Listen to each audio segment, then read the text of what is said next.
aquilo ali me afrontou, ele não pode falar isso, tá me julgando. Já era pra vocês estar ensinando, mas vocês ainda são criança. Porque se eu ouço só o que eu quero ouvir, então eu não preciso ouvir nada. Eu vejo essa questão da imaturidade espiritual muito também ligada aos líderes, à liderança. Entendeu? Nós vivemos num mundo que minorias estão tentando fazer o que Jesus ensina. Um exemplo que eu vou dar aqui é pregar o evangelho.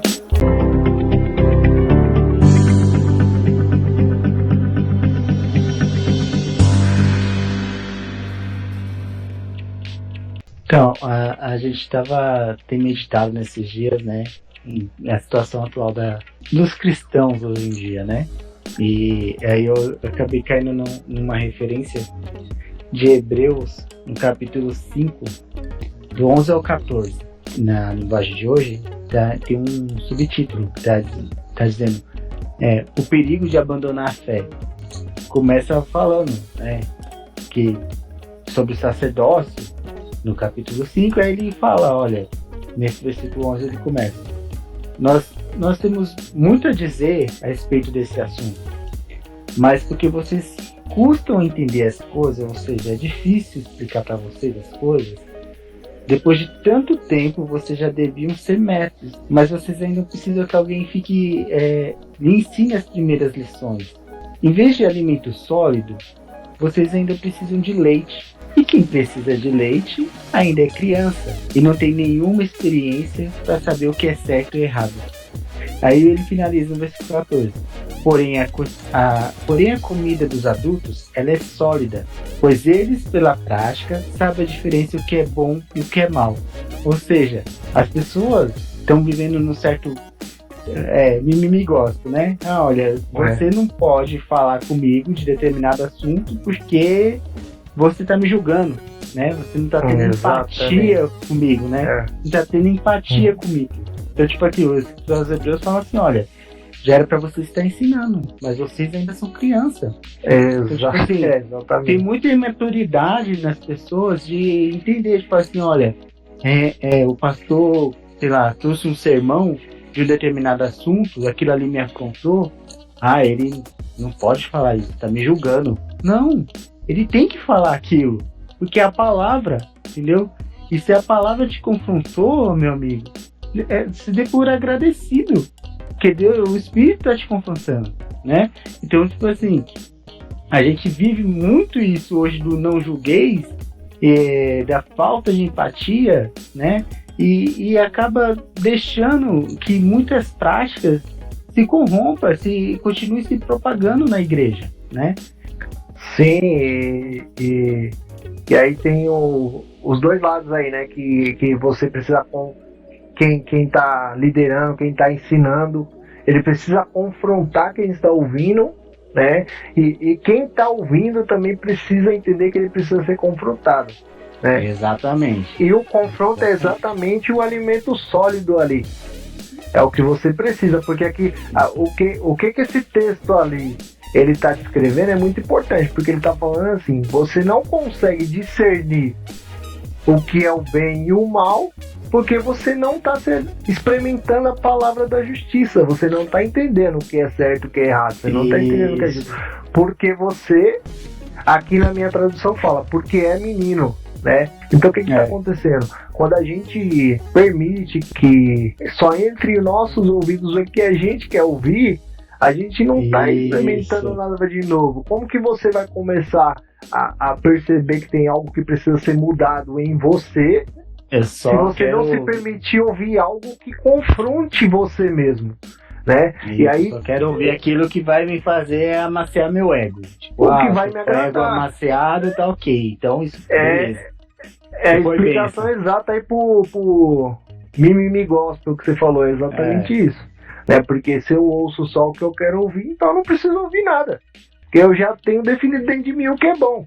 Se eu começo a selecionar partes da palavra que eu gosto e as que eu não gosto, eu falo que não, isso daí é besteira, isso daí você tá me julgando, não posso ser julgado, porque Deus me ama, né?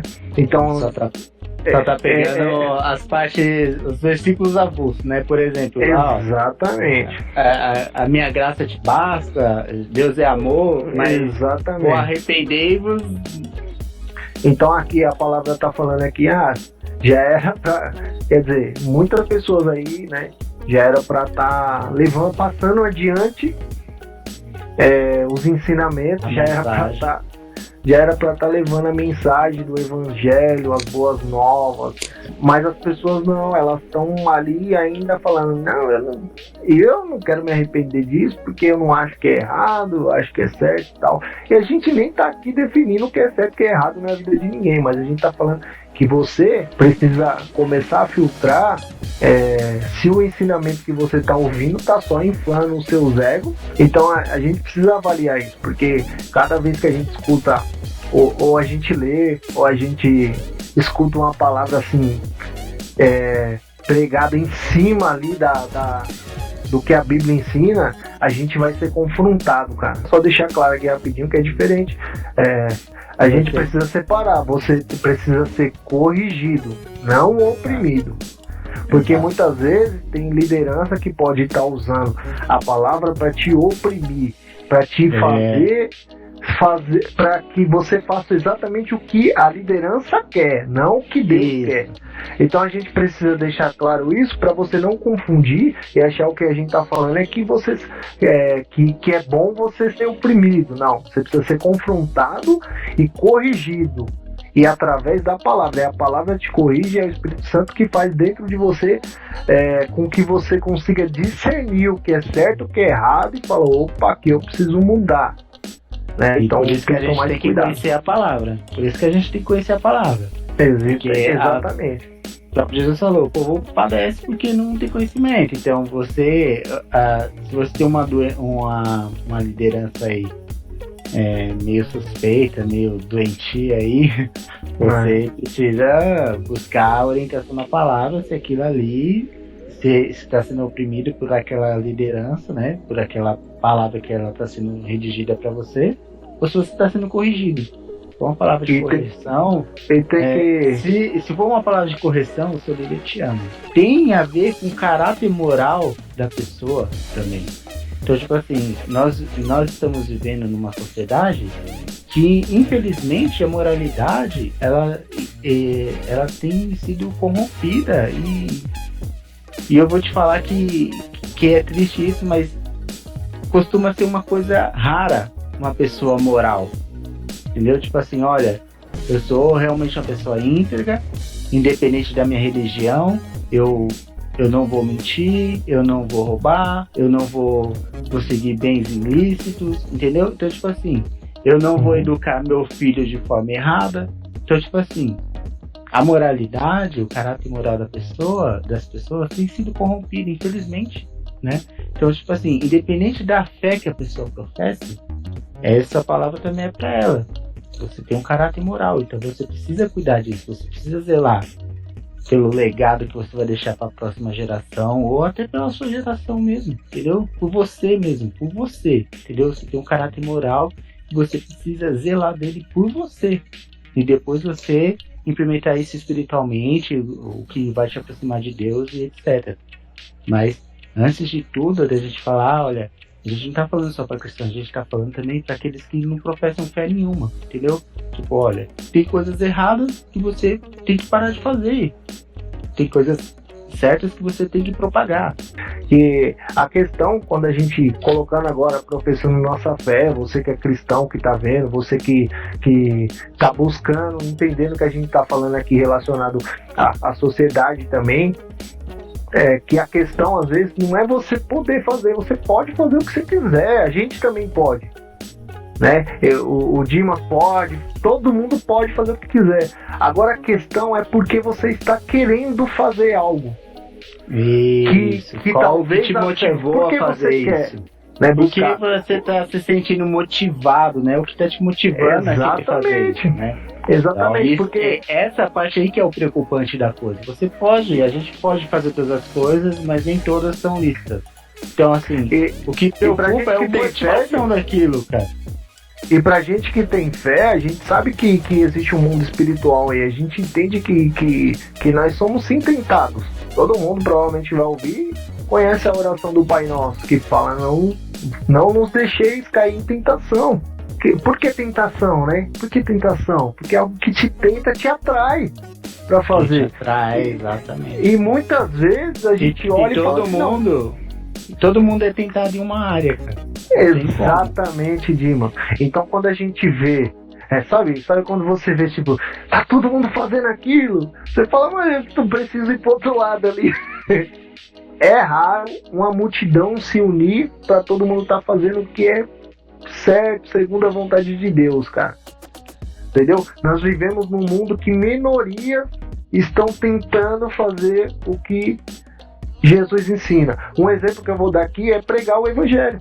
Eu vejo essa questão da imaturidade, igual você falou aí de líderes, né? Eu vejo essa questão da imaturidade espiritual muito também ligada aos líderes, da liderança, né? Porque assim, os líderes hoje, eles entregam para o povo o que o povo quer, né?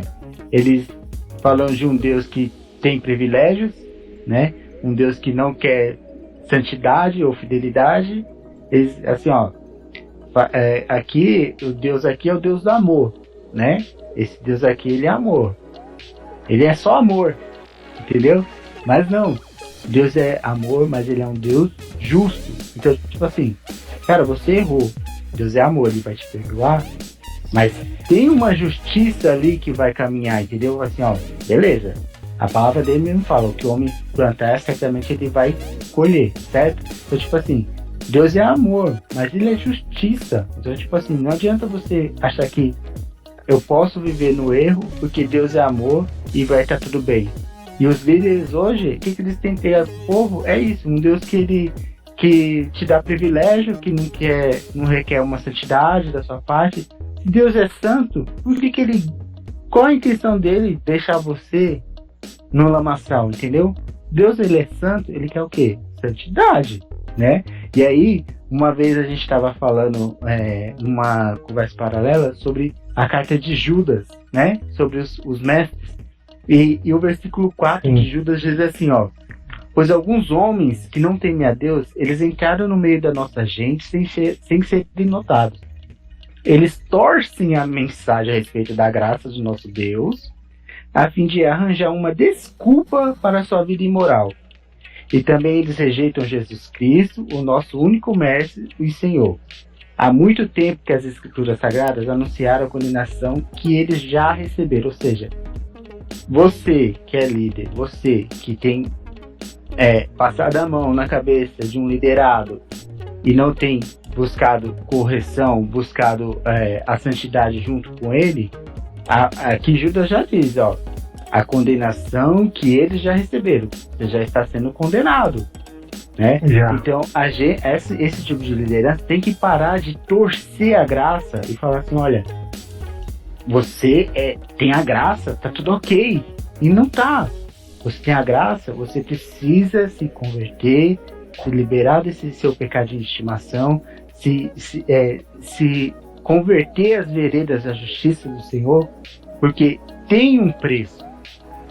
A partir do momento que você pega a graça e você continua fazendo o que é ilícito, você é como se você estivesse, sei lá, cuspindo na cruz de Cristo. O sacrifício de Jesus não valeu para nada. Você está dizendo o quê? Jesus morreu por mim e eu continuo do jeito que eu quero porque ele é amor. Não, ele é amor, mas ele é justiça. E o que você falou aí é bem legal, porque a gente vê que nesse próprio capítulo aqui vai falar aqui, né, que sobre o sumo sacerdote, né, sobre a liderança aí, sobre ser escolhido. E a gente vai vendo aí que no começo do capítulo ele vai falando aí, já dá a entender logo de cara que a escolha é de Deus, é o escolhido de Deus ali, né? E tanto que fala que Jesus não glorificou a si mesmo, né? Exatamente. Ele não tomou a glória para se fazer sumo sacerdote, né? Então você vê que as pessoas elas estão tomando para si uma honra que é dada por Deus. Exatamente. Né? É uma honra que Deus te dá, não é uma honra que eu pego e tomo. Ó, essa honra que eu mereço, me dá aqui, ó, ela é minha, né? Então a gente tem que entender que nós somos instrumentos. Então isso serve para quem é líder e também para quem segue um líder, que não percebe às vezes que o cara está distorcendo algo, igual você falou da graça, que o próprio nome já diz, é de graça. Então como que eu pago a graça? Como que eu compro a graça? Então se eu estou tendo que pagar algo, se eu estou tendo que dar algo para receber algo em troca, isso não é graça. Né? A única coisa que nós precisamos para receber a graça é nos arrepender dos nossos pecados e ter fé em Jesus. Isso nós precisamos todos os dias, todo momento, né? Porque se nós não nos arrependemos do que fazemos, porque nós achamos certo e vamos continuar fazendo ali, então se você vai continuar fazendo ali, você está renegando automaticamente o que Cristo te deu. Mas graças a Deus ainda nós sabemos que tem pessoas lutando a favor do Evangelho, né? Nós estamos aqui buscando fazer isso e eu sei que tem pessoas sérias aí também. E se você às vezes não está percebendo isso, ou se você está percebendo que tem algo errado aí nas pessoas que você segue aí, busque sabedoria, busque estudar, busque aprender mais e busque exatamente isso aqui, ó, que a gente falou aqui, ó.